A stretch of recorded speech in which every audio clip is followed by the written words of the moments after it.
everyone. Hi there.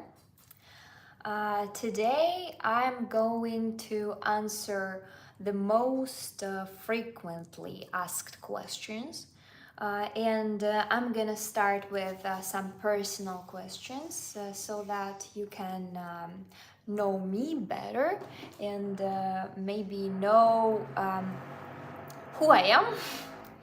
Oh, I hope you don't hear the neighbors. Sometimes the neighbors are repairing something upstairs, but that's fine. Okay, so one of the most frequently asked questions, my dear neighbors, is what is your name? So my name is Polina, or sometimes I write it as Pauline. But in Vietnam, people call me Lily because Pauline or Polina is too hard to pronounce for them. In China, when I lived in China, people called me Lina, and it was comfortable for them to use just two syllables. Then, where am I from? The frequently asked question is where I'm from. So I'm from Russia, and I left my country right when the um, when the bad things started to happen. Yeah, I think you know what I'm talking about. Then, how old are you? I'm 26 years old. People say that I'm young or I look young, but I'm not. I'm not underage. I'm 26. Yes. Then I'm always asked like, is it my natural hair color? And I answer yes, it is. It is my natural hair color, and I never change that, and I probably will never change it in my future. I also like it. This is my genetic lottery win, I think, from my dad. Thank you, Dad. Then then, how long have you been in Vietnam? Well, let me answer this question like full. I'll give you a fuller answer because before Vietnam, I lived 1 year in China, Shanghai. Then I lived 3.5 months in Maldives.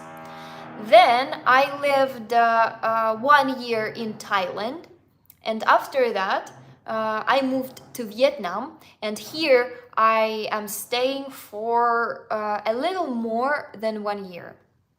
Then, where do you live in Vietnam? Well, probably you know it better as my YouTube audience, as I have many videos, and the recent videos are all from Nha Trang. So yeah, I live in Nha Trang, Vietnam right now.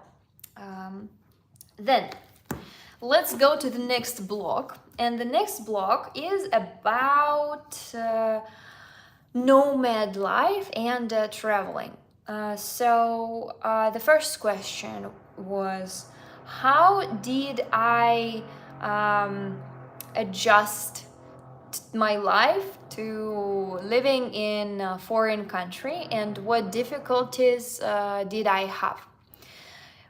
Okay. Before I started this nomad lifestyle, I knew that I'm gonna travel the world as long as I can because I love traveling. So that's why I knew that I will live like that, live traveling from one country to another, staying in each country for kind of long time, starting from 3 to 12 months stay. So was that too hard for me to adjust to Vietnamese lifestyle? I'd say yes, it was kind of hard, and actually I had kind of depressing episode. Wow, you're a beauty. Hello from Netherlands. Hello, Julian. Nice to meet you. Thank you for your compliment. I really appreciate that. Well, okay. So yeah, it was very hard to adjust here in Vietnam, and I had like an episode of depression that lasted for, I guess, 3 months.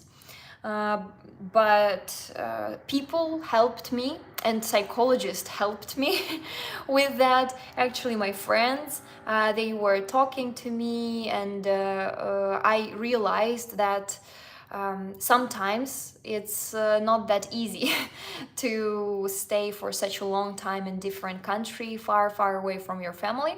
But I accepted all of that. I accept the situation, and I'm happy with my life and with this nomad lifestyle. I mean, that was my choice, my life choice to live like that, to live like a nomad. So I understood that I just have to be ready. I have to be ready to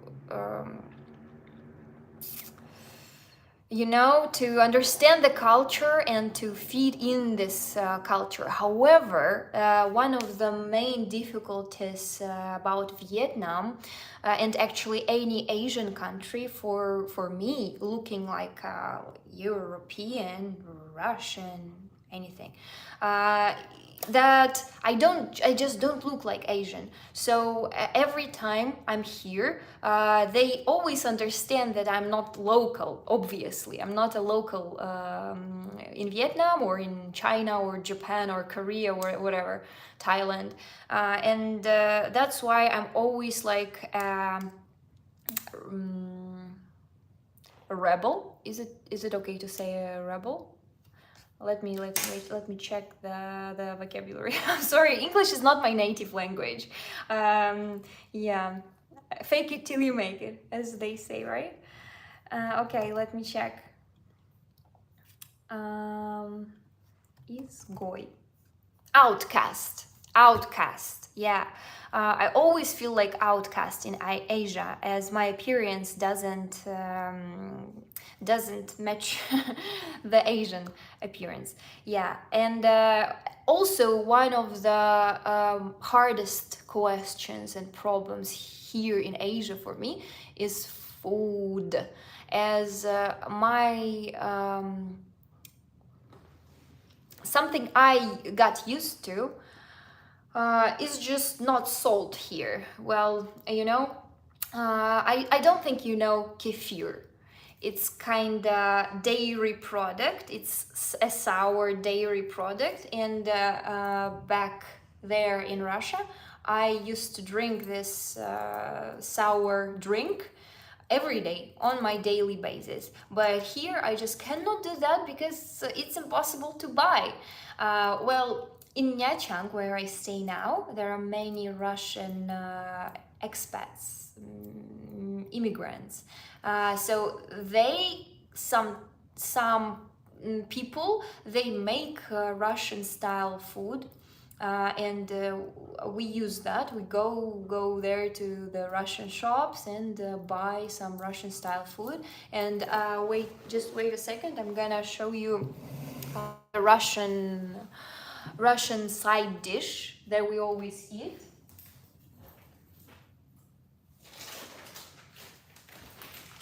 Yeah, this one is called buckwheat. You see?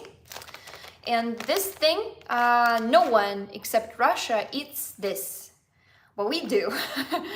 And you never find this thing in a European, Asian shop, as they have different culture and different habits, Well, we have some struggles with food, and actually, me and my friends who also live like digital nomads, we lost many, many kilograms here, as they in Asia they also don't have our like bread as we have in Russia. They have like a different one, and like one type of bread. It's white bread. It's like baguette, and it's not just my cup of tea. I like black bread that I eat only like in Russia.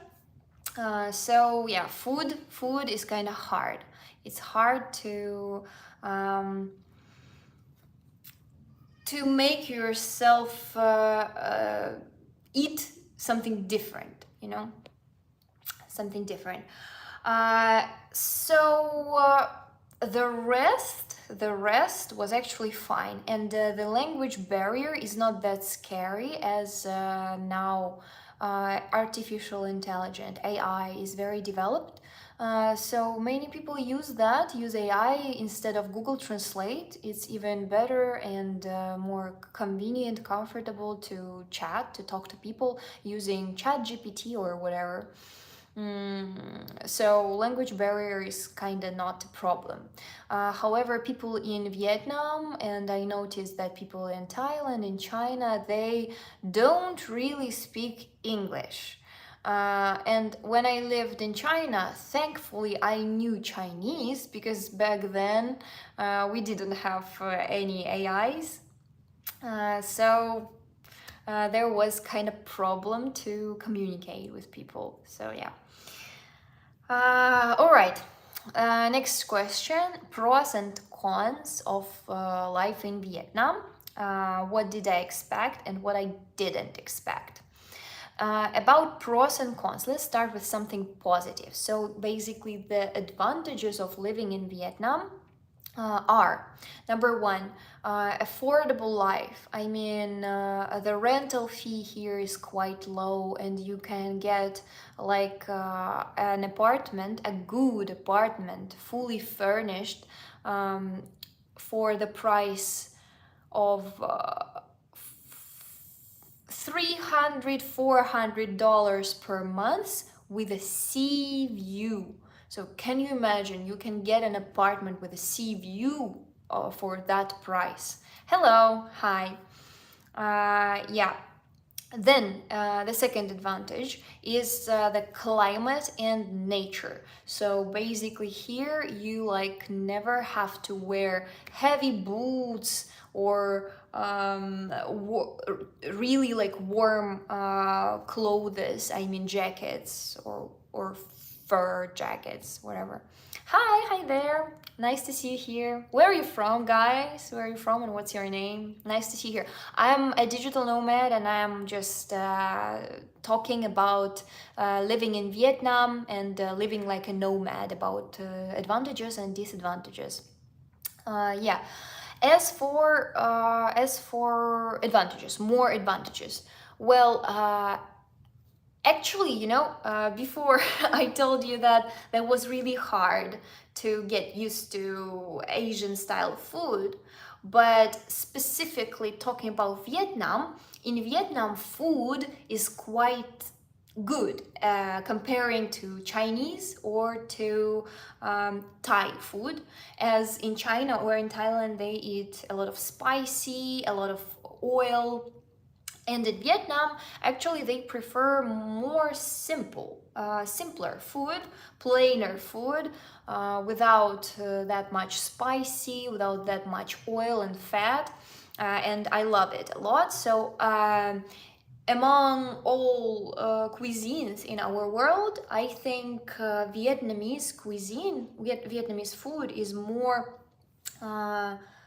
like appropriate for me, for my body. So my body accepts that.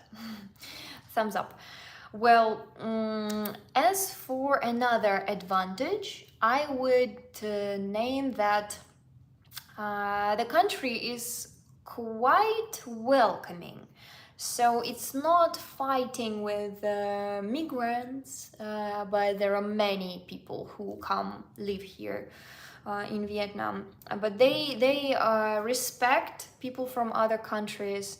Sometimes they are very surprised when they see people from other countries that don't look like Asians, and especially in some countrysides. When you come to the countryside, they're looking like you, like, wow, wow, how did you get here, girl? Something like that. As for disadvantages, let me think. Oh, as for disadvantage number one, and we faced this disadvantage only this year, um, is about natural disasters. Many Asian regions, tropical regions, are suffering from natural disasters like floods, earthquakes, what else? Storms, tsunamis. Thankfully, in Vietnam, there are not that serious disasters, but recently we had a flood. So half of our town was flooded, and many people needed help. I also made a little video about how we escaped the town, how we escaped the flood. Yeah, so this is kind of scary, right? To live in a country that probably can like express itself, appear as some dangerous place for you. Yeah.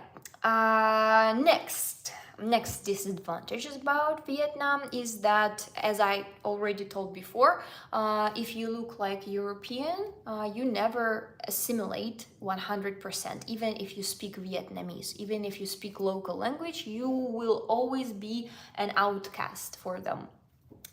So yeah, I think you have to live for many years in this country to assimilate 100%. So yeah, that's pretty hard when people look at you um, like differently, you know.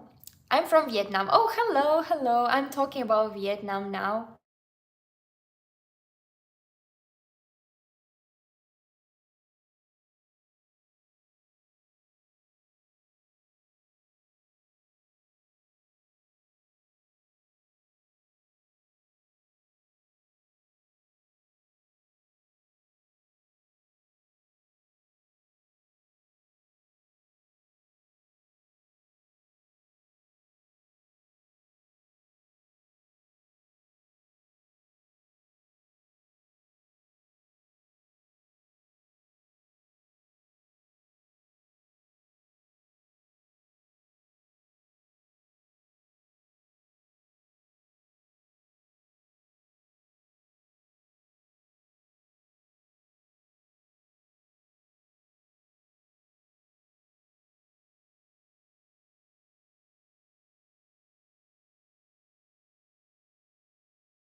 That's kind of strange.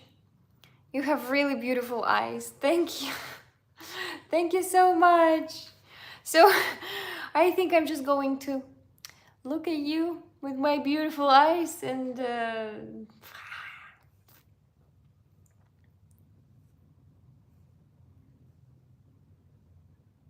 oh, maybe my...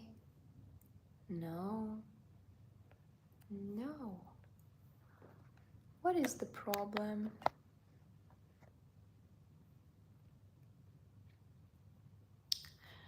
You don't hear me, right?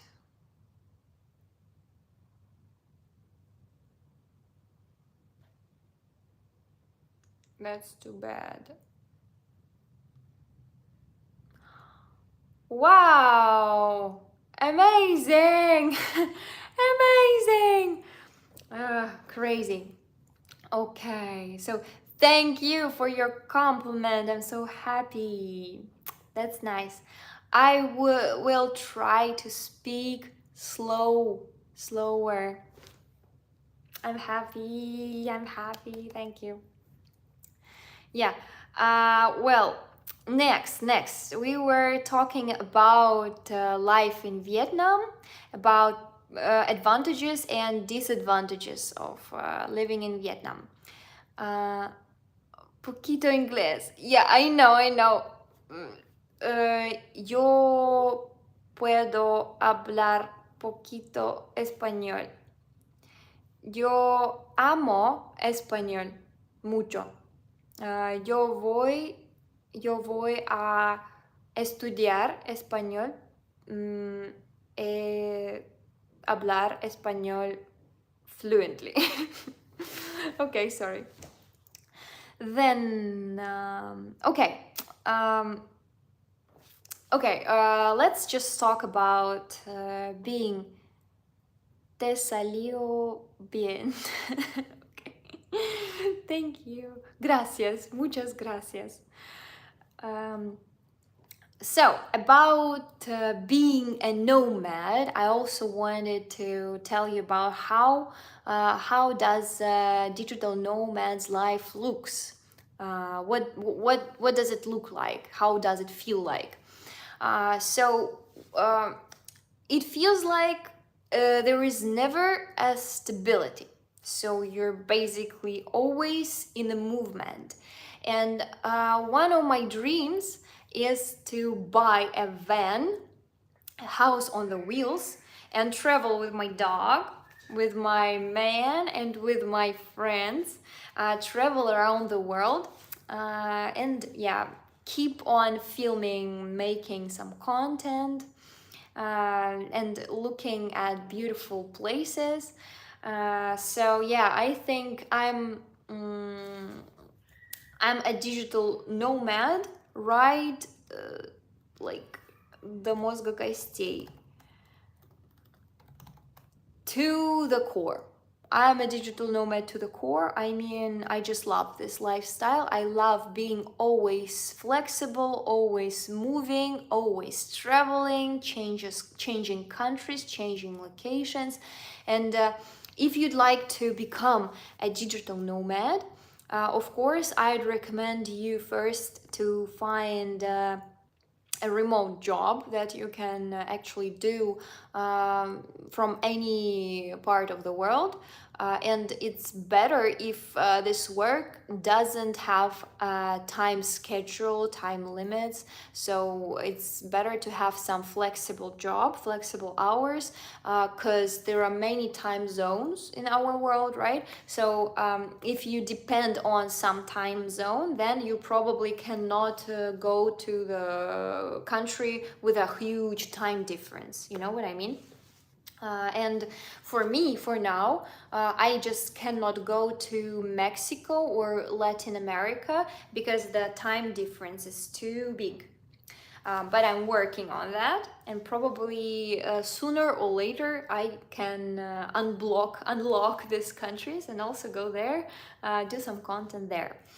Well, another advice I'd recommend you to follow to become a digital nomad is to start trying something new every day. It doesn't matter what you try. It doesn't matter what you try.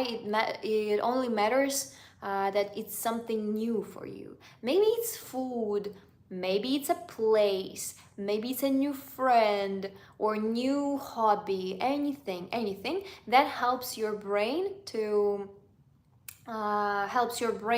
develop, to form the connections in your brain, new connections, and it makes you more flexible, and that prepares you to the nomad's life. I mean, the digital nomad's life that is always changing, where you always have to be flexible, that you cannot get used to the apartments you are staying in, because actually this is my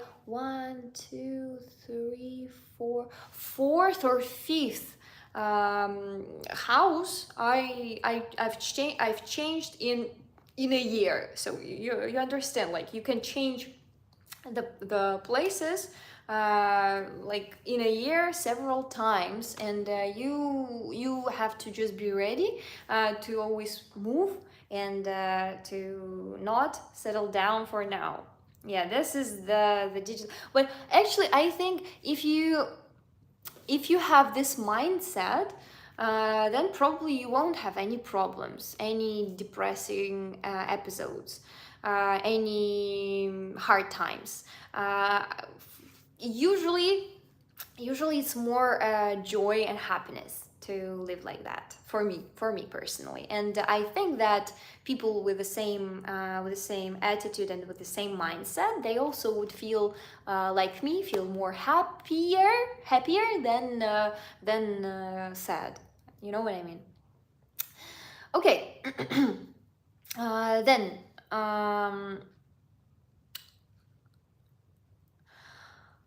also, when you're going to live in another country, of course you have to do the research. I mean, you have to know about visa policy in this country, according to your passport.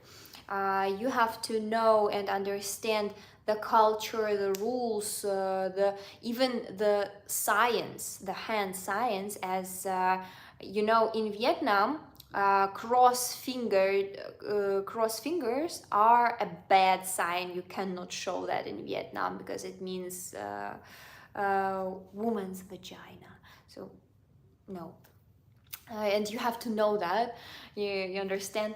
Well, also it's better to understand what kind of food they eat, what kind of lifestyle they have. As Vietnamese people, they are actually very sporty, very fit, and you can every day you go out, you see running people, you see people on the sport fields. Wait a second. Sport ground.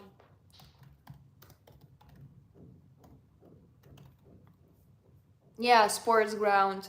They're always doing sport. They're playing volleyball, swimming, playing pickleball. This is their local game. Golf. What else? Like many different sports. And what surprised me a lot here is that people here wake up at 5 a.m. in the morning.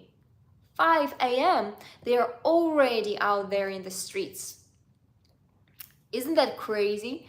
Yeah, I wake up at 9 or 10 a.m., but they obviously wake up at 5, as the sun is not that bright and hot. So you have more time to spend outside, which most people love doing, and they usually do sports outside here. Also in the evening you don't have much time, because at 6 p.m. it's already dark. This is why you have to just wake up earlier to have more time for your hobbies and for yourself. I didn't manage to follow this lifestyle, as I'm not okay waking up at 5 a.m. in the morning. I'm okay with my own schedule, like 9, 10 a.m. in the morning.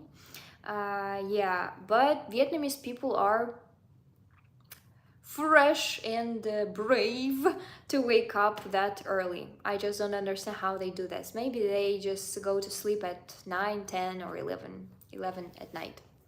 Something like that. Yeah. So I hope before you start your travels, you do some research.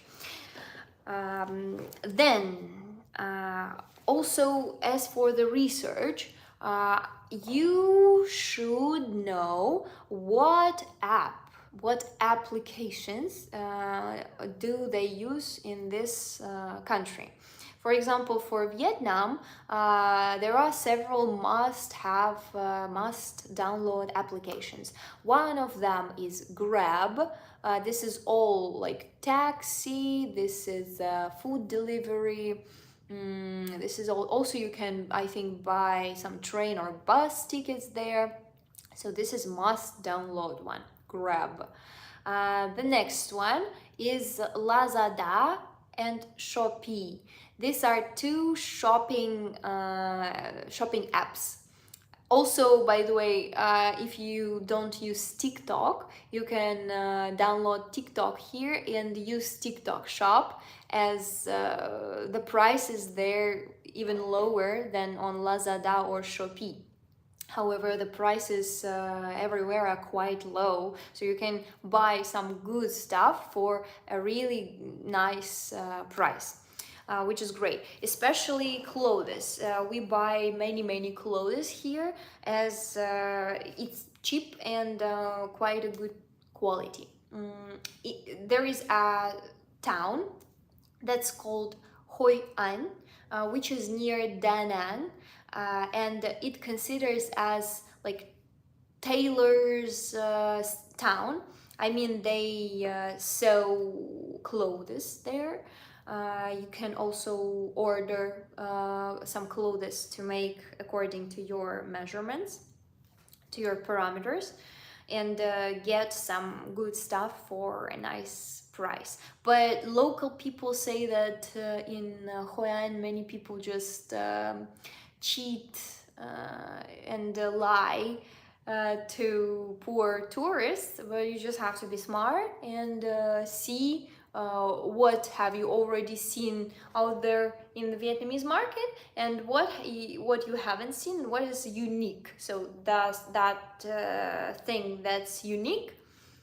Just follow that one and go for that one.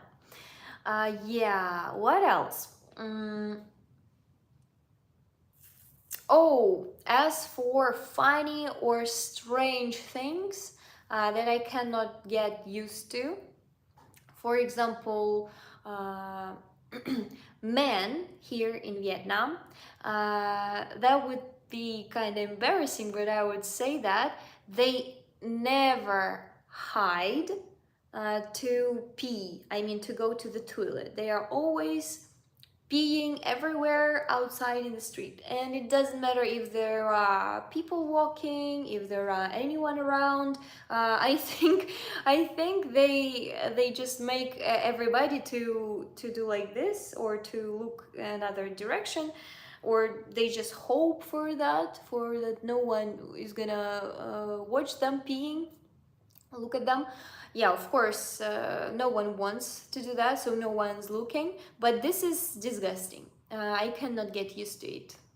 No, I don't think so. And the funniest thing, and actually the thing that makes me crazy and mad as fuck, is that when you go for a walk with a dog, I usually go and take my plastic bag to clean after the dog, but the dogs also are peeing outside, I mean on the grass. And sometimes Vietnamese people are seeing the dog, my dog, this one, my dog, that is peeing, and they're saying like, why is your dog peeing here? And I'm like, why the hell are you peeing here? Like the human, the dog. Does it matter if everyone is peeing everywhere? I don't think so. So that makes me mad a lot. Then, what surprised me a lot here in Vietnam? I was very surprised to see that Vietnam has a very has religions variety. Mostly people in Vietnam are Buddhists, but also you can see many Muslims here, and also you can see many Christians here, and many churches here.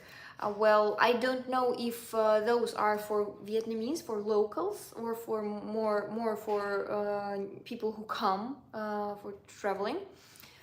But it's like many different confessions.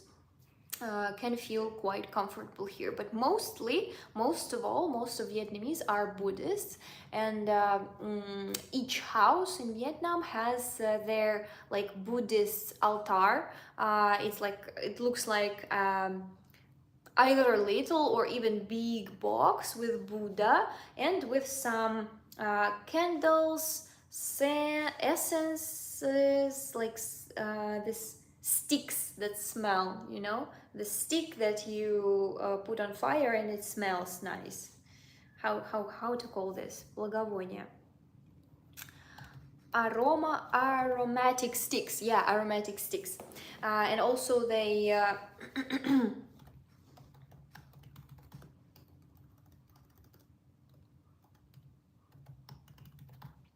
and also they have it's not a donation, it's like more like endowment. They usually put some offerings to Buddha, such as candies, cookies, fruits, bananas, money, and their altars always look rich, and they usually keep it clean, neat, and always care about their altars. Sometimes they put this altar upstairs, and it just one second. And it occupies just the whole floor, the statue, the stuff around. And sometimes they have like colorful lights around the altar, so it looks like something that is valuable and precious for family. That's right. So what's next?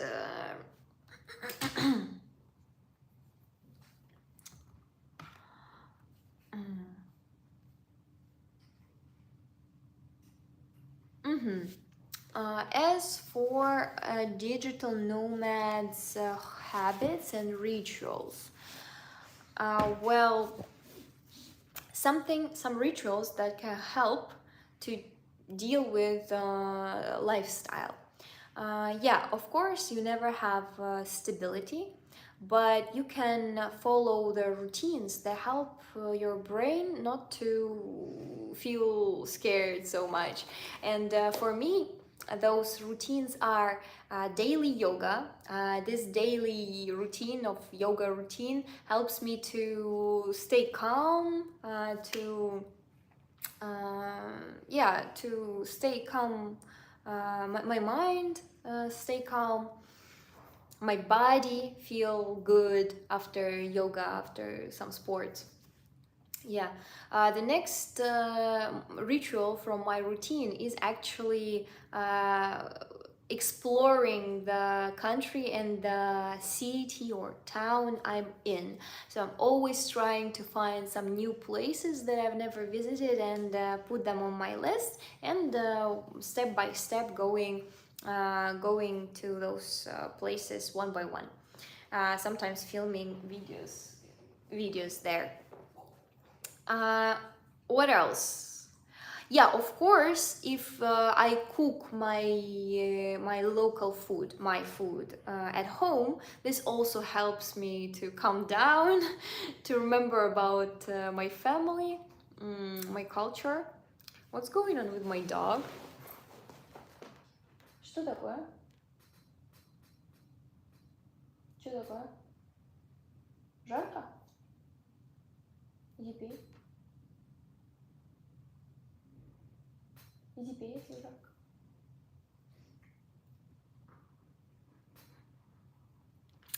The dog feels hot, I think.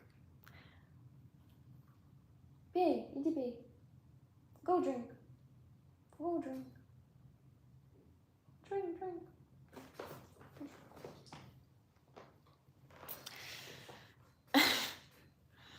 Yeah.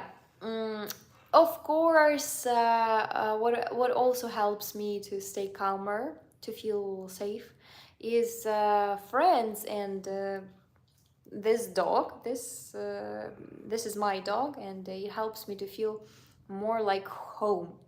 And I like the expression that you always take yourself with you in any and each trip you go. So if you have peace here in your soul, in your head, then you're gonna live peacefully wherever you go, whenever you go, and whatever you do. Yeah, I mean, just find your peace inside you, and all countries, all digital nomad lifestyle is just open for you. You will just enjoy this nice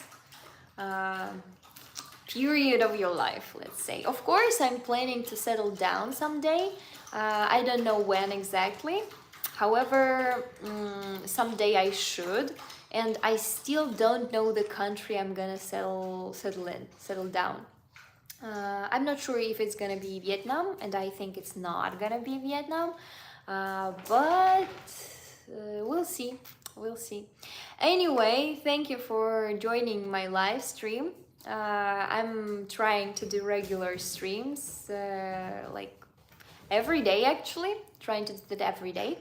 So sometimes I do yoga streams, sometimes I just do chatting.